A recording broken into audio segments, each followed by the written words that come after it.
নমস্কাৰ, আশা কৰোঁ সকলোৱে ভালে আছে। আজি মেৰিট লিষ্ট আৰু কাট অফ সম্বন্ধীয় আন এটা ভিডিঅ'লৈ আপোনালোকক স্বাগতম জনাইছোঁ।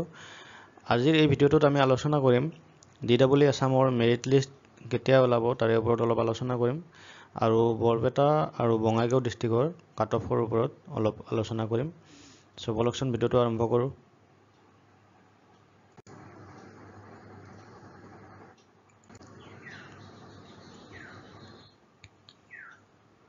চ' বৰপেটা ডিষ্ট্ৰিক্টৰ যদি এইবাৰ পষ্টৰ সংখ্যা চাব যায় তেতিয়াহ'লে দেখিব যে টোটেল পষ্ট আছে 94 আৰু ইয়াৰে ইউআৰৰ ক্ষেত্ৰত আছে 11, OBC ক্ষেত্ৰত আছে 16, SCৰ ক্ষেত্ৰত আছে 12, ST প্লেন্সৰ ক্ষেত্ৰত আছে 21, ST হিলছৰ ক্ষেত্ৰত আছে 11, PWDৰ ক্ষেত্ৰত আছে 12, টি ট্ৰাইবৰ ক্ষেত্ৰত আছে 11।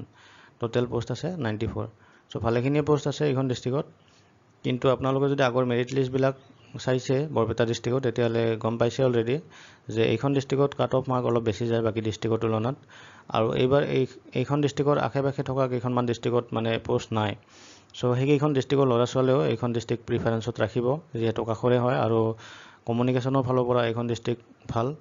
চ' এইখন ডিষ্ট্ৰিক্টত কাট অফ অলপ বেছি যাব আৰু ইয়াতে যিখিনি মই কাট অফ এনালাইচিছ কৰিম সেইটো সম্পূৰ্ণ মোৰ ব্যক্তিগত এনালাইচিছ জড়িত হৈ আছে ইয়াত আৰু এইটো এটা প্ৰিডিকশ্যন হয়, 1-2 ইফাল সিফাল হ'ব পাৰে।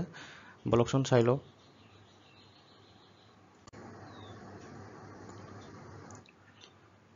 চ' মোৰ হিচাপত ইউআৰৰ ক্ষেত্ৰত এইবাৰ 64+ যাব, OBCৰ ক্ষেত্ৰত 62+ যাব, SCৰ ক্ষেত্ৰত বৰপেটা ডিষ্ট্ৰিক্টত এইবাৰ 56+ যাব, ST প্লেন্সৰ ক্ষেত্ৰত 55+ যাব, ST হিলছৰ ক্ষেত্ৰত 54+ যাব, PWDৰ ক্ষেত্ৰত 53+ যাব আৰু টি ট্ৰাইবৰ ক্ষেত্ৰত 53+ যাব।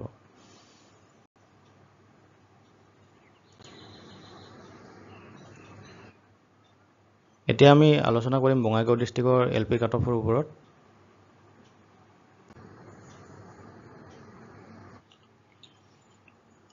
চ' বঙাইগাঁও ডিষ্ট্ৰিক্টৰ পষ্টৰ সংখ্যা যদি চাব যায় এইবাৰ টোটেল পষ্ট আছে 69 আৰু OBC MOBCৰ ক্ষেত্ৰত এইবাৰ এইখন ডিষ্ট্ৰিক্টত পষ্ট নাই, SCৰ ক্ষেত্ৰতো এইবাৰ এইখন ডিষ্ট্ৰিক্টত পষ্ট নাই।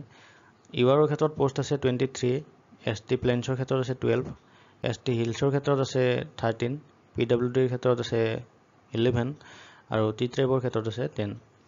চ' মোৰ হিচাপত যদি চাব যাওঁ তেতিয়াহ'লে এইবাৰ এইখন ডিষ্ট্ৰিক্টত কাট অফ অলপ কমিব পৰা চান্স বহুতেই আছে, কাৰণ এইখন ডিষ্ট্ৰিক্টত মই যিখিনি ল'ৰা ছোৱালীৰ লগত কথা পাতি গম পাইছোঁ এইখন ডিষ্ট্ৰিক্ট বহুতেই এইবাৰ প্ৰিফাৰেঞ্চত ৰখা নাই যিহেতু পষ্ট অলপ কম আছে। চ' এইখন ডিষ্ট্ৰিক্টৰ ল'ৰা ছোৱালীও এইবাৰ মানে এইখন ডিষ্ট্ৰিক্ট মানে মেক্সিমাম ল'ৰা ছোৱালীয়ে এইখন ডিষ্ট্ৰিক্ট প্ৰিফাৰেঞ্চত ৰখা নাই। যিহেতু আপাৰ আছাম ছাইডত বহুকেইখন ডিষ্ট্ৰিক্টত ভালেখিনি পষ্ট আছে, এইবাৰ মেক্সিমাম ল'ৰা ছোৱালীয়ে প্ৰিফাৰেঞ্চত 2খনমান আপাৰ আছামৰ ৰাখিছে আৰু বাকী এখন ধুবুৰী বা আপোনাৰ চাউথ চালমাৰা ৰাখিছে। চ' এইখন ডিষ্ট্ৰিক্টত মানে অলপমান কাট অফ কমা এইবাৰ সম্ভাৱনা আছে। চ' কিমান কমিব পাৰে আমি চাই লওঁ।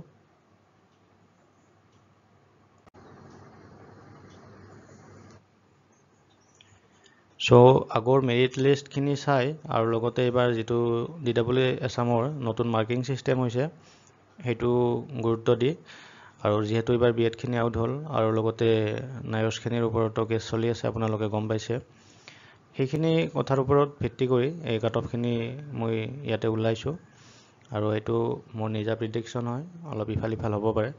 মোৰ হিচাপত এইবাৰ বঙাইগাঁও ডিষ্ট্ৰিক্টত ইউআৰৰ ক্ষেত্ৰত 59+ যাব লাগে, ST প্লেন্সৰ ক্ষেত্ৰত যোনে 55+ নম্বৰ আছে যাৰ এটা ছেফ জোনত আছে, ST হিলছৰ ক্ষেত্ৰত 55+ যাব লাগে, PWDৰ ক্ষেত্ৰত 54+ যাব লাগে আৰু টি ট্ৰাইবৰ ক্ষেত্ৰত 53+ থাকিলে পাই যাব।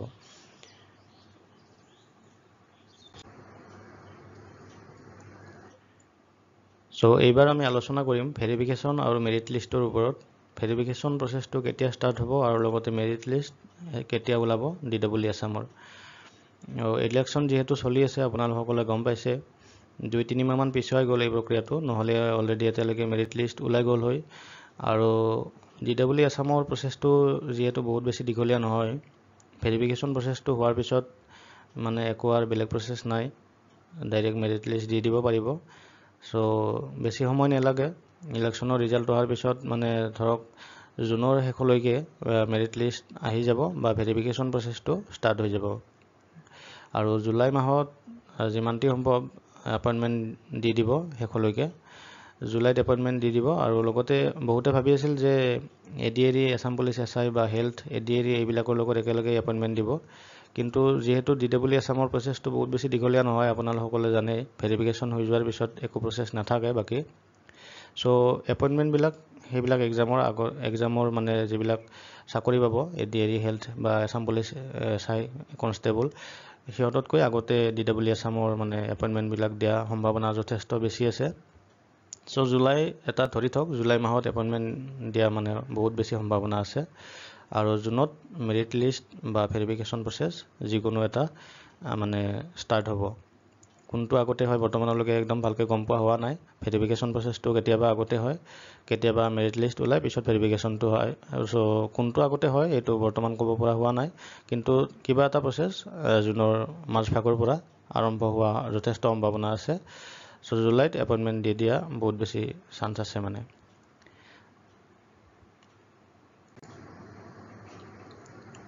চ' এইখিনি আছিল আজিৰ ভিডিঅ'টো। অনাগত যিবিলাক আপডেট আহে বা নটিচ কিবা যদি দিয়ে মই আপোনালোকৰ আগত ভিডিঅ' লৈ আহিম।